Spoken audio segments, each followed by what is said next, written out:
Hi, I'm Lizzie and this is Laura. We are currently sailing on board Marella Explorer and today we are in the port of Messina in Sicily. We are doing something today that we haven't done for quite a while and we are taking a ship excursion. If you don't want to miss everything that we get up to on board this cruise and any of our future cruises, make sure you're subscribed to our channel. This morning was a pretty early start for us and we were up where there was a 7 in the time. We then headed off the ship as we were meeting dockside at around 8 AM and headed to the coach. Our excursion today involved us going to Mount Etna and Toarmina. We were quite lucky that we ended up on a small sort of minibus style coach for our trip, so it felt a little bit more personal. The journey to Mount Etna took about 2 hours, but we did stop at a photo point on the way. Whilst we were on the journey, the guide pointed out some of the filming locations from The Godfather, which we thought was super interesting. And she also told us that there had actually been an eruption at 8 o'clock this morning. So that made us a bit nervous, but she assured us there was absolutely no danger and we would be perfectly safe. When we arrived at Mount Etna, we parked up and it was very busy there.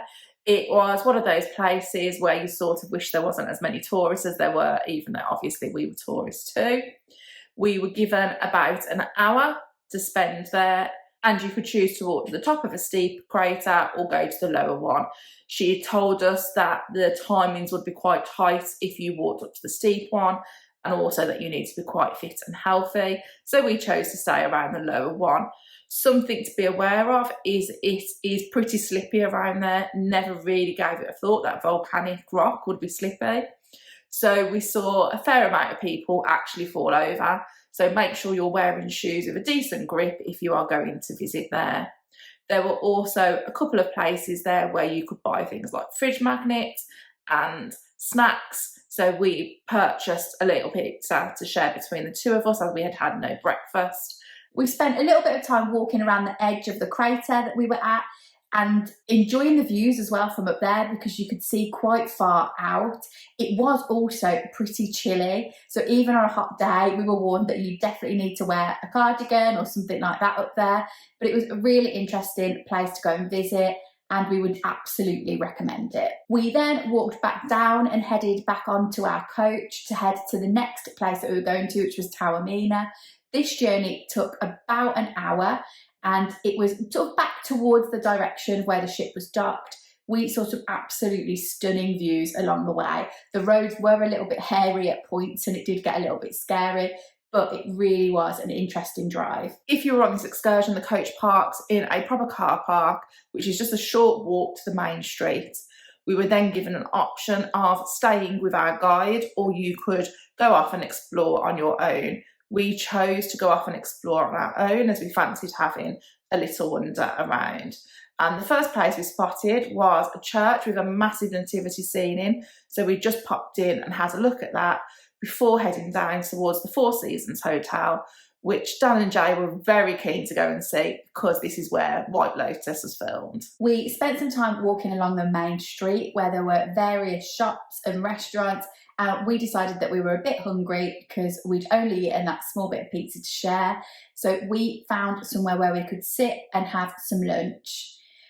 The restaurant that we chose had absolutely amazing views out the back of, and we probably weren't expecting it to be so stunning when we walked in, but it was a really lovely setting for somewhere to sit and eat. Laura had a pizza which had potato on, which I don't know why she chose because she always moans about potato. I would just like to highlight that it was a Sicilian speciality. That's why I tried it.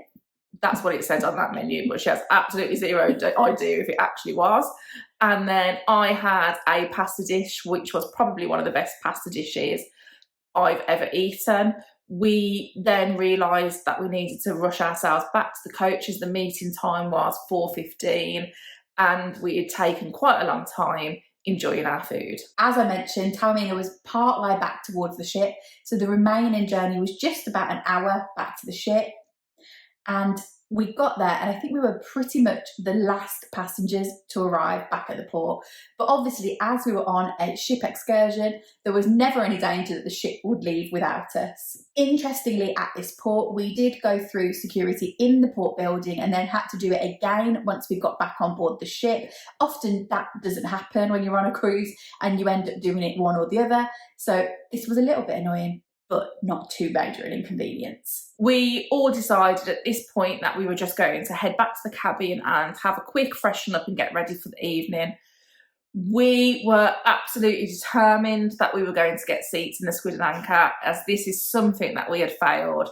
And as we've been told, if you get there early, you get your seat and you stay there for the night. This is what our plan was to try to do.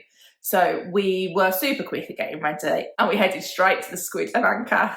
We chose some seats that we were really happy with, but because we were so early, we did have to sit through the M Club family disco, which to be honest was quite fun. There weren't very many children there though, which we thought was interesting. We expected to see more. Then we had a bit of a tragedy and Lizzie's phone slipped down the back of the chair. We tried everything to try and get this out. Nobody could fit their arm down the gap and we had to get a member of staff to come over and help us. Turns out you could just move the cushions. So we could have definitely got that out a lot easier. We had made no decisions at all about what we were going to do for dinner tonight. And none of us were particularly hungry because we'd eaten such a late lunch, which was a decent portion size. So we decided we were just going to carry on sitting it out in the Squid Anchor until we were a little bit peckish. Next, after the M Club disco, there was a quiz, which was number ones. We found this quite tricky as, again, I'm not really sure the quiz was meant for our age and there were a lot of number ones that we'd never even heard before. We still didn't feel ready for dinner, so we stayed and watched Denise perform. She was playing the guitar and singing, and we again really enjoyed this. And it definitely wasn't a lie. If we hadn't have got our seats early, we certainly wouldn't have found seats later on in the Squid Anchor. Next up was Who Wants to Be a Marella? And again, we definitely wouldn't have got a seat if we'd have come in just for this because it was really busy now at this point and people were, if you were in a two, you could squash into a gap, but a group of four, we had no chance. It was great fun. They picked different contestants and it was a good laugh. We were starting to feel a little bit peckish by now, but it was actually too late to go for a proper dinner. So we just got some crisps from the bar. And I must say, we actually really enjoyed them. We stayed in the Squid Anchor even longer and enjoyed a live performance from Inez. There were unfortunately some sound issues with this performance, but she battled through and managed to make it work. And after that performance, we were supposed to be seeing a performance from Andrew Browning. However, the sound issues were still ongoing, so they weren't able to sort this to enable that performance to go ahead. So instead, there was just a bit of a DJ set and a disco. By now, we decided that we were actually really hungry and we thought we'd better eat as we didn't want to end up with any hangovers the next day. So there was only one place to go to, and that was the late night buffet. We were interested to see what would be available up here as we hadn't visited the late night buffet yet. That's probably because Tom and Dom weren't with us. At the late night buffet, there were burgers and fries available, curry and rice, ham and cheese toasties and some fruit. Interestingly, there were no available vegetarian options, but if you wanted a vegetarian burger, you could ask one and they would prepare it for you. We did all manage to find something to eat in there, and then we decided it was definitely time to head to bed. We actually tried to head into Indigo just to run to the bar and grab a drink to take to bed with us, but we discovered that the staff were actually having their disco in there, so we weren't able to get served at the bar. So we just gave up on trying to get a last drink to take with us and headed straight to bed. Today has probably been one of our favourite days so far on the cruise. We absolutely loved Sicily and we can't wait to come back here again.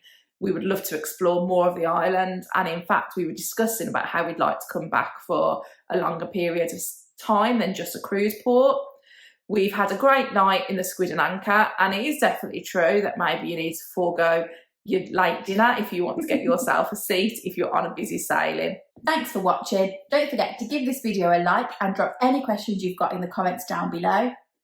Please do also make sure that you're subscribed to our channel. You can also find us on social media by searching Sisters on the Seas.